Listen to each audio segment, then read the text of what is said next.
அன்பு நட்புகளுக்கு இனிய வணக்கம். இன்றைய திருக்குறளும் மென்பொருளும் அதிகாரம் நெஞ்சோடு புலத்தல். குறள் எண் 1295. பெறாமை அஞ்சும் பெரின் பிரிவு அஞ்சும் அராயி இடும்பை தென்னெஞ்சு. என் மனம் தலைவர் என்னோடு இருக்க பெறாமையை நினைத்து பயப்படும். இருக்கும்போது அவர் பிரிந்து விடுவார் என்று நினைத்து பயப்படும். எப்போதும் அது துன்பத்திலேயே இருக்கிறது.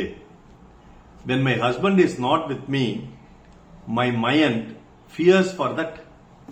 When he is with me, it fears for the separation in future. Always it is in pain. என் துடிப்பா இல்லாத போது பிரிவு துயர், இருக்கும்போது பிரிய போகும் துயர். எப்போதும் என் மனதில் துயரம். இல்லாத போது பிரிவு துயர், இருக்கும்போது பிரிய போகும் துயர். எப்போதும் என் மனத்தில் துயரம். இதற்கு கவிப்பேரசு அவர்கள் கூறியுள்ள உரை: எனக்கு எப்பொழுதும் துன்பம் தருவது என் நெஞ்சுதான். காதலரை பெறாத போது பிரிவின் வெறுமைக்கு அஞ்சி துன்புற்று நிற்கும். பெற்ற பிறகோ இனிமேல் பிரிவு நேருமே என்ற கொடுமைக்கு அஞ்சி துன்புற்று நிற்கும். இவ்வண்ணம் தீராத துன்பத்திலேயே ஓயாது உழல்வது என் நெஞ்சு அப்படின்னு வைரமுத்து சொல்றார். A bird in the hand is better than the one in the bush என்று ஆங்கிலத்தில் ஒரு பழமொழி உண்டு. அப்படின்னா என்ன இருக்குன்னா, இருக்கிறத விட்டுட்டு பறக்கிறத பிடிக்கிறது அப்படின்னு அதுக்கு பொருள்.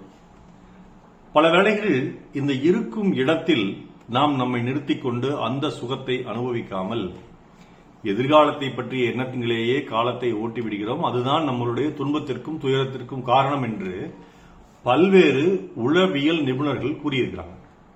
அதை கொண்டு வந்து வள்ளுவர் காமத்துப்பால்ல நெஞ்சோடு புலத்தில் அதிகாரத்தில் 1295வது குறள்ல வந்து வைக்கிறார்.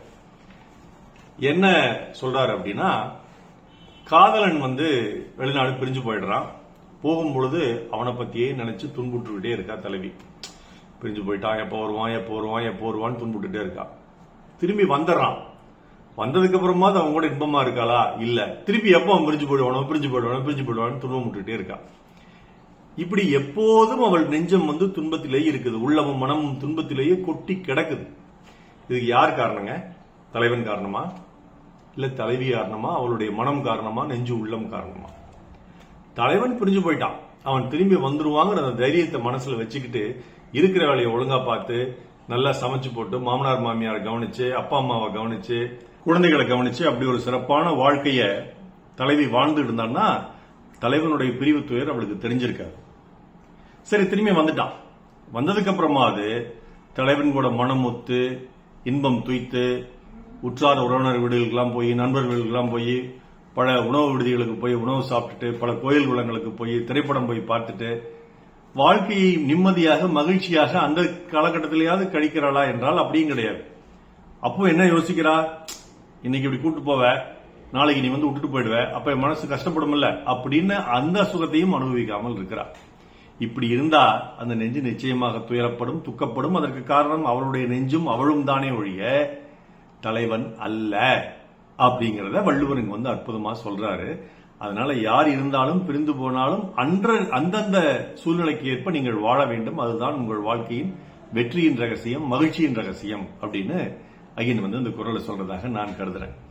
அதுக்கு ஒரு பாட்டு: கள்ளமுள்ள நெஞ்சு காதல் என்ற நெஞ்சு கண்ணை மூடிக்கொண்டு என்னை மட்டும் கொஞ்சு, என்ன வேணும் உனக்கு கொட்டி கொட்டி கிடக்கு, இன்னும் என்ன வேணும் உனக்கு சொர்க்கம் இங்கு இருக்கு என்று தக் லைஃப் அப்படின்னு ஒரு படம் வந்தது. அதுல சிவா ஆனந்தும் ஏஆர் ரஹ்மானும் சேர்ந்து எழுதிய பாடல். ஏஆர் இசையில் தான் அலெக்சாண்டர் ஜாய், சரத் சந்தோஷ் மற்றும் சுபா போன்றவர்கள்லாம் பாடியிருக்காங்க.